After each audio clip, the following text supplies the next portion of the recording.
Hey everyone, welcome back to the channel. I hope you're all settling in for a chill session because today we've got some interesting stories from the Am I the Asshole subreddit. Just get comfortable, maybe grab a snack or a drink, and let's dive into some family drama, party mishaps, and parenting dilemmas.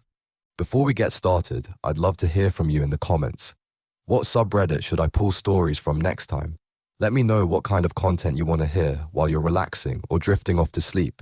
And if you enjoy these kinds of videos, don't forget to hit that like button and subscribe to the channel. It really helps out. Alright, let's get into our first story. This first story is titled, Am I the Asshole for quietly leaving a group plan after being left out of the conversation? The poster says, I'm still not sure if I handled this the right way, so I'm here for an outside perspective. Last weekend, a small group of friends, 5 of us total, made plans to meet up for dinner and then walk around a local street fair. The plan itself was casual, but it was something we'd all agreed on earlier in the week. I cleared my evening for it. The day of, we were coordinating through a group chat. I messaged asking what time we were meeting and where exactly. No one responded. About 15 minutes later, I saw 2 people in the chat sending memes to each other, so I figured they'd seen my message and would answer soon. They didn't. I sent a follow-up about 20 minutes later asking if plans had changed. Still nothing.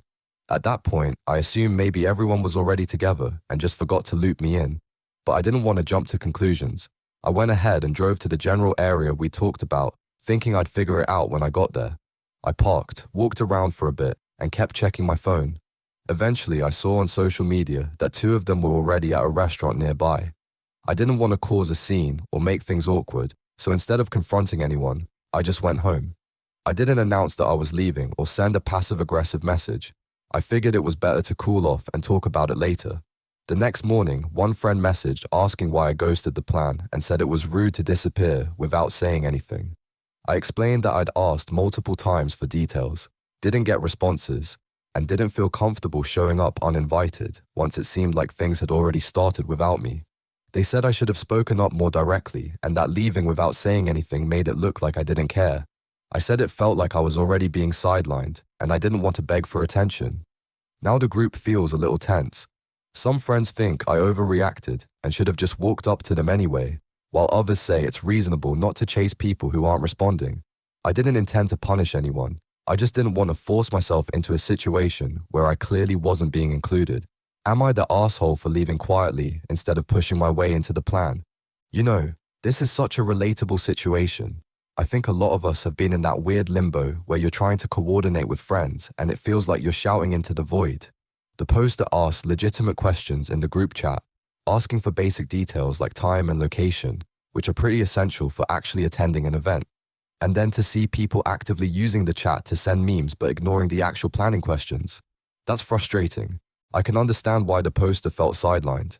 When you're asking direct questions and getting silence while watching others interact in the same space, it does send a message, whether intentional or not, and I think the poster showed a lot of restraint by not sending angry messages or making a big deal about it in the moment. They just quietly removed themselves from a situation that felt uncomfortable. Now, the friends are saying the poster should have spoken up more directly or just shown up anyway. But here's the thing, the poster did speak up. Twice. They asked clear questions and got nothing back. At what point does speaking up turn into begging for inclusion? I think there's a fair argument that once you've asked twice and gotten ignored while others are clearly active in the chat, you've done your due diligence. The accusation that the poster ghosted the plan is interesting because from their perspective, they were the one being ghosted first. They tried to participate, got no response, and made a judgment call. Could they have sent one more message saying, "Hey, I'm heading home since I can't figure out where you all are"? Sure, but I don't think the lack of that message makes them an asshole. This feels like a communication breakdown on multiple sides, but the initial fault seems to lie with the friends who ignored direct questions in the group chat. Moving on to our next story. This one's titled, Am I the Asshole for not wearing pants to a party? The poster writes, I'm a 21-year-old male and I'm a college student. I'm in a frat and I'm gay. It's not a conservative group. No one has ever given me shit for it, but I'm the only one. Every year my college has a date party to celebrate the end of finals. I didn't pick the theme. It's split a suit. Basically take the components of a suit and you have to divide that amongst you and your date. I saw the writing on the wall. A lot of guys being shirtless with blazers and suit pants, and a lot of girls in oversized dress shirts and ties with no pants. The issue was that didn't apply to me. I ended up asking a guy from my class I've been casually talking to as a first-time hanging out situation. Don't worry, he's gay too. I'm not delusional. I asked him what he felt comfortable wearing, and he said he prefers to be dressed, so I told him he could do the dress shirt and pants, and I'd be fine with the remainder. So basically I wore a blazer, was shirtless with a tie, and had on boxer briefs, which, to me, is on theme. None of the guys had an issue, but a friend's girlfriend came up to me and said that it was inappropriate, and I was making the girls uncomfortable. I felt embarrassed, so my date and I left. My date said I had misled him what the party would be like, and I was an asshole for not dressing appropriately. Now I feel like a jerk. Am I the asshole? Okay, this is an interesting one because it really highlights some double standards. The poster literally did exactly what the theme suggested. The theme was split a suit, and the expectation was that one person wears the top half and the other wears the bottom half. That's exactly what he did. He even specifically asked his date what he was comfortable with and worked out the arrangement beforehand. The poster mentions that he saw the writing on the wall with a lot of guys being shirtless, with blazers, and a lot of girls in oversized dress shirts with no pants. So the expectation was already set that this would be the vibe of the party. He followed that exact formula, just with a male-male couple instead of the typical male-female pairing. The fact that none of the guys had an issue, but a friend's girlfriend complained that he was making the girls uncomfortable, raises some questions. Were the girls actually uncomfortable, or was it the specific combination of a gay man in his underwear that bothered this one person? Because if we're being honest, if a straight guy showed up shirtless in suit pants, that would be considered totally normal for this theme, and girls showing up in oversized shirts with no pants would also be on theme. The poster wasn't doing anything different from what was expected at the party. He was following the dress code. The complaint seems less about what he was wearing and more about who was wearing it or who his date was. That's the uncomfortable part of this story. As for his date saying he misled him about what the party would be like, I'm a bit confused there. The poster asked his date what he was comfortable wearing, and the date said he preferred to be dressed, so the poster accommodated that. The date got to wear the more covered-up option.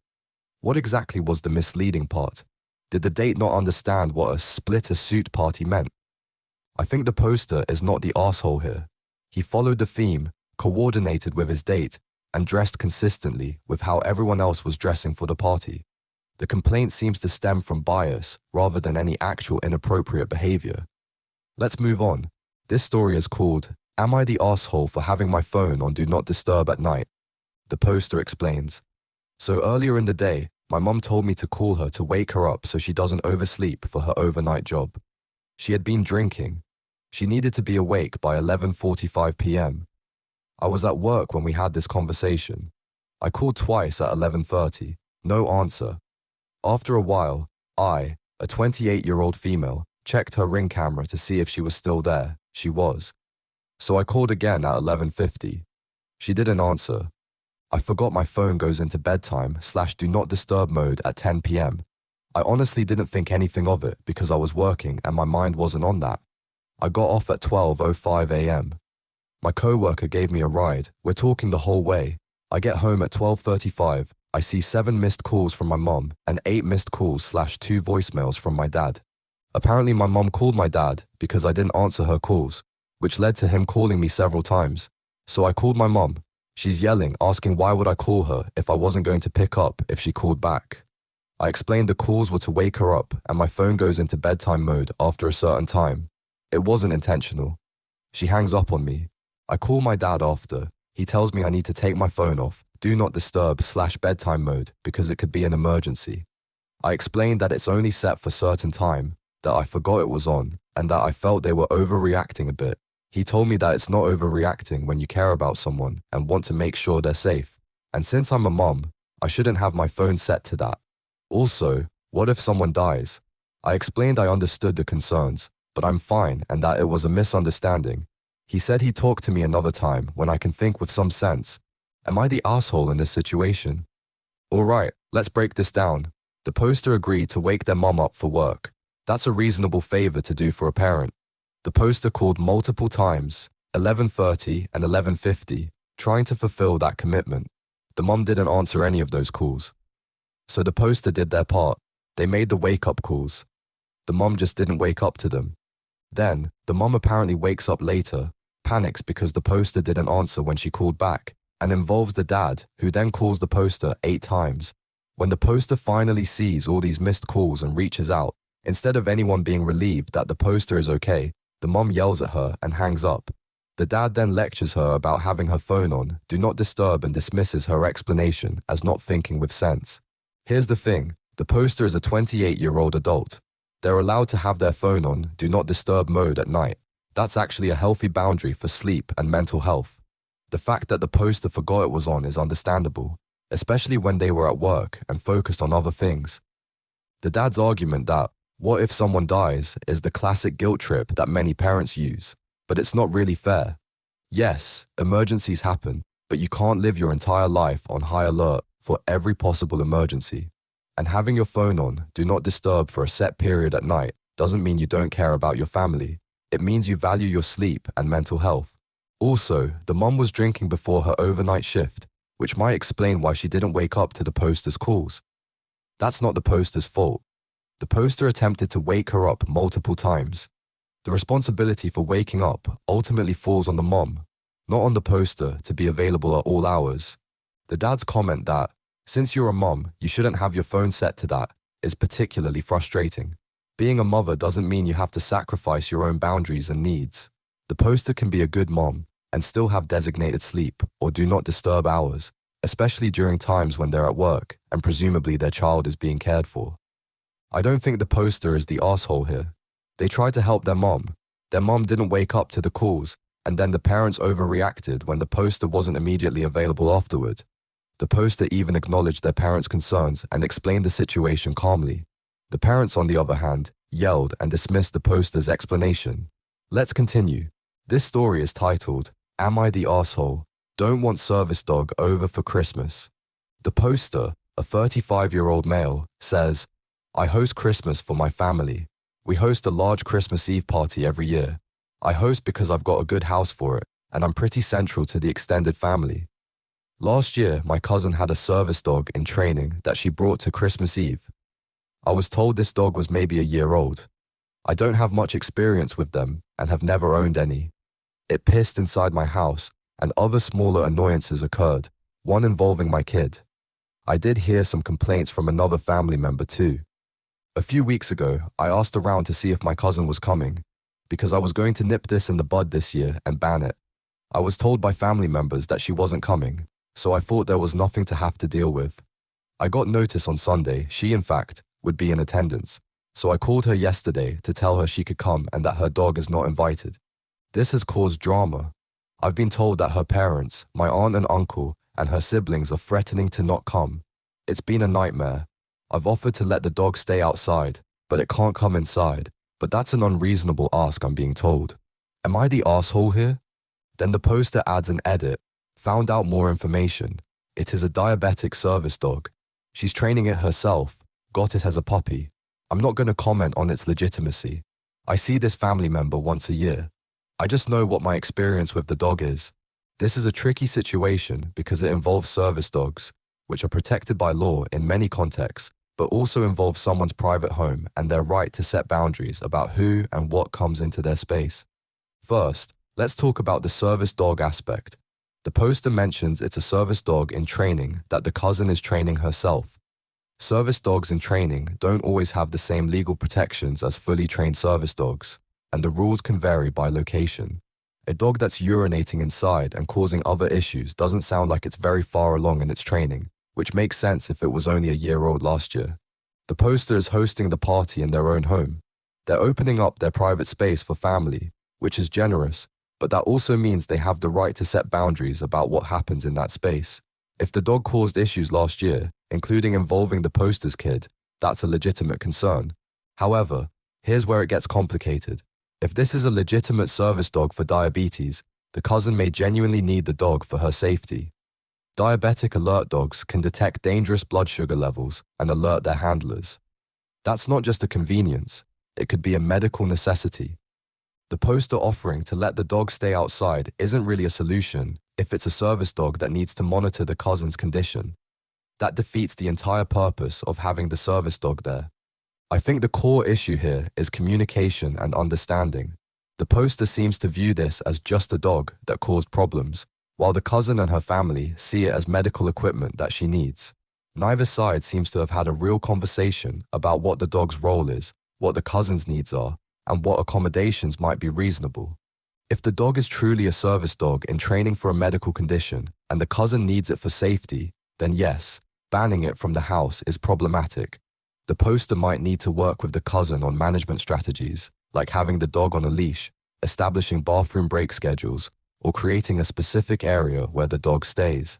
If the dog is not actually necessary for the cousin's safety and is more of an emotional support or pet situation that the cousin wants to bring, then the poster has more grounds to say no to having it in the home. The fact that the cousin is training it herself rather than working with a professional organization does raise some questions about the dog's training level and readiness for public situations. Most reputable service dog organizations have strict standards and wouldn't allow a dog that's urinating indoors to be used as a working service dog yet. This is tough because both sides have valid points. The poster has the right to protect their home and their child. The cousin potentially has a medical need. The real asshole move here might be the lack of communication and understanding from both sides. But given that this is the poster's home and they're the ones hosting out of generosity, I lean slightly towards saying they're not the asshole for setting boundaries, though the execution could have been better. This story is called, "Am I the Asshole for Canceling My Son's Birthday Over $10? The poster writes, "Am I the asshole? I'm a 34-year-old female, and I have a son who is turning 13 this weekend. His birthday falls close to Christmas, and I am not wealthy. We just get by. So many years he doesn't get a full party.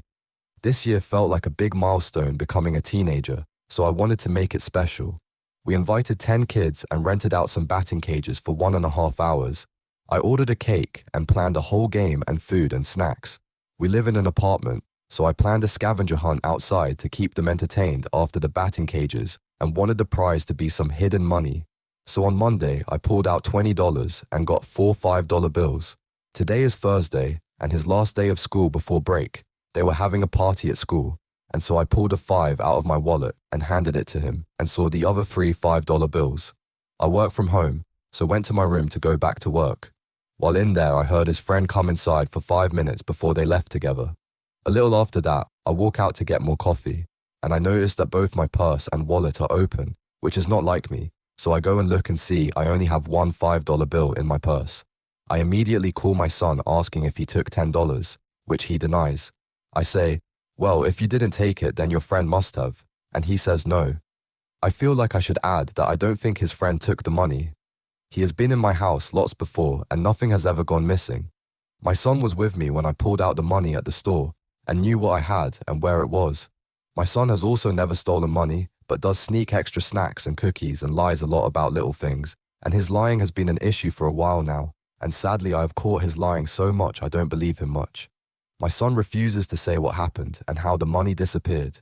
They were the only two in the living room, and I 100% saw it when I handed him the $5 bill. When he got home, we tried to talk about it, but he still says he didn't do it, and neither did his friend. So I told him that his birthday was cancelled, as I feel like he is lying, and I do not trust people in the apartment if he has no clue what happened to my money. A part of me feels like I am overreacting over $10, but I feel like if my son did take it and I let him still have a party, I am setting an example that he can just steal more next time. So am I the asshole? This is a really tough parenting situation. On one hand, I understand the poster's frustration with the lying issue. They mention that their son has a history of lying about little things, and that erosion of trust is real and difficult to deal with.